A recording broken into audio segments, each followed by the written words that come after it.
तो प्यारे विद्यार्थियों, जैसा कि आप सब लोगों को पता है कि कक्षा 9वीं का वार्षिक परीक्षा का जो सामाजिक विज्ञान विषय का पेपर होगा उसमें एक क्वेश्चन आपका 4 नंबर का मानचित्र के ऊपर भी होगा। तो प्यारे विद्यार्थियों, आज मैं यहाँ पर आपको कक्षा 9वीं का जो सामाजिक विज्ञान विषय का पेपर होगा ना, इसमें आपसे मानचित्र कार्य कौन कौन सा पूछा जाएगा आज मैं यहाँ पर आपको बताने वाला हूँ। तो चलो जल्दी से हम आगे बढ़ते हैं, समझते हैं कि कक्षा 9वीं का आपके सामाजिक विज्ञान विषय के पेपर में मानचित्र कार्य कौन कौन से पूछे जाएंगे। जी हाँ प्यारे विद्यार्थियों, आप सब लोग इसको अच्छी प्रकार से देख लेना, ऊपर से नीचे तक पूरा का पूरा यहाँ पर मैं आपको अच्छी प्रकार से समझा दूंगा कि मानचित्र कार्य में आपसे कौन कौन सी चीज़ें अच्छी प्रकार से पूछी जाएगी। तो देखिएगा, सबसे पहले हम शुरुआत नीचे से ही करते हैं। तो देखो, सबसे पहले आपको याद होना चाहिए कि मानचित्र में हिंद महासागर जो है ना, इस तरफ यहाँ पर आपको दर्शाना है। ये जो पूरा एरिया है ना, ये हिंद महासागर का है। तो जब कभी भी आपके पेपर में अगर आपको इस प्रकार का मैप दिया जाए ना, तो हिंद महासागर का अगर क्वेश्चन पूछा जाए तो यहाँ पर आपको नीचे की तरफ दर्शाना है, ठीक है। उसके अलावा देखो, अंडमान निकोबार द्वीप समूह भी आपको पूछा जाएगा पेपर में। तो देखो, ये जो एरिया है ना, ये पूरा का पूरा अंडमान निकोबार द्वीप समूह का है। तो यहाँ पर आपको अंडमान निकोबार द्वीप समूह इस प्रकार से दर्शा देना है, ठीक है ना। अब इसके बाद में बात आती है आपकी बंगाल की खाड़ी की। देखो, बंगाल की खाड़ी आपको इस जगह पर दर्शानी है, ठीक है ना। कहाँ पर? इस जगह पर आपको बंगाल की खाड़ी को पूरा का पूरा दर्शा देना है, ठीक है। ये भी अब आपको समझ में आ गया होगा कि अंडमान निकोबार द्वीप समूह कहाँ पर है, हिंद महासागर कहाँ पर है। और देखो, वैसे श्रीलंका पूछा नहीं जाता, मगर आप लोगों को याद होना चाहिए कि ये जगह श्रीलंका कहलाती है, ठीक है ना। उसके बाद में देखो, अब इधर आ जाते हैं। तो देखो, लक्षद्वीप यहाँ पर आपको दर्शाना है। ये जो छोटे छोटे डॉट्स नजर आ रहे हैं ना, ये कौन सा है? ये लक्षद्वीप होगा, ठीक है। उसके बाद में देखो, ये यहाँ से लेके यहाँ तक का पूरा पश्चिमी घाट है, और ये जो है ना, यहाँ से लेके यहाँ तक का ये पूर्वी घाट है, ठीक है ना। इस प्रकार से आपको इसको दर्शा देना है। और ये वाला जो है ना, ये एरिया ये पूरा का पूरा अरब सागर का होता है। तो इस प्रकार से आपको इसको दर्शा देना पूरा का पूरा।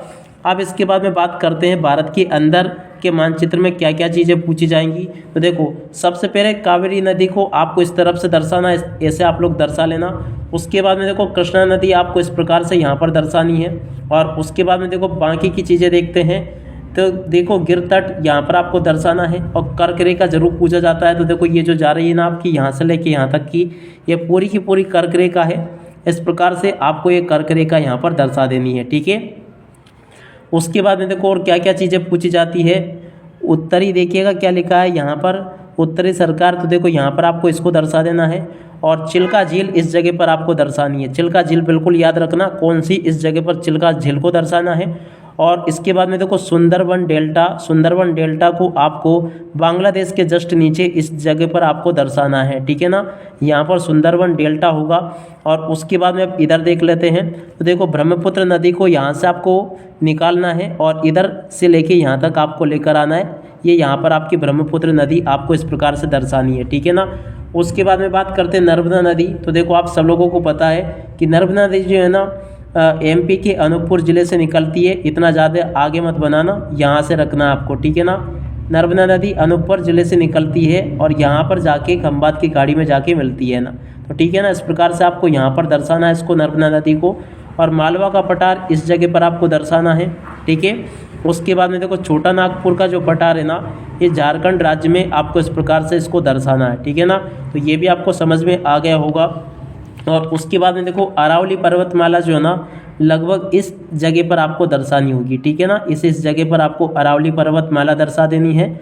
और भारतीय मरुस्थल, जिसे थार का मरुस्थल भी कहते हैं, इधर का जो एरिया है ना, ये भारतीय मरुस्थल होगा। और उसके बाद में देखो, अब यमुना नदी। तो देखो, यमुना नदी को यहाँ से निकालना है, यूपी होते हुए थोड़ा सा नीचे लाते हुए इधर से, और यहाँ पर आपको इस जगह पर मिला देना है जहाँ पर गंगा सागर तीर्थ है, इस जगह तक, ठीक है ना।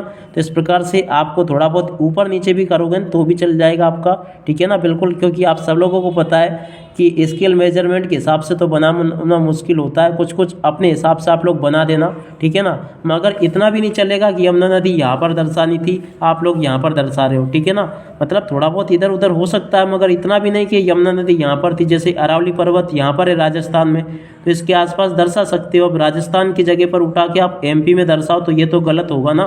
तो इस तरह से आपको ये भी दर्शाना है। और उसके बाद में देखो, इधर देखते हैं, हिमाचल प्रदेश वगैरह तो ये नहीं पूछे जाएंगे। और काराकोरम श्रेणी जरूर पूछी जाएगी। तो देखो, काराकोरम श्रेणी आपको इस प्रकार से दर्शा देनी है। तो देखो आपके पेपर में आने वाले सभी के सभी वेरी वेरी मोस्ट टाइम की चीज़ें मैंने यहाँ से आपको बता दी है। ये मानचित्र कार्य जरूर आपके पेपर में परीक्षाओं में पूछा जाएगा, तो आप सब लोग इस प्रकार से इसको दर्शा लेना और पूरा का पूरा समझ लेना। आप इसी के साथ में इस वीडियो को यहीं पर पूरा करते हैं। नमस्कार, जय हिंद, जय भारत।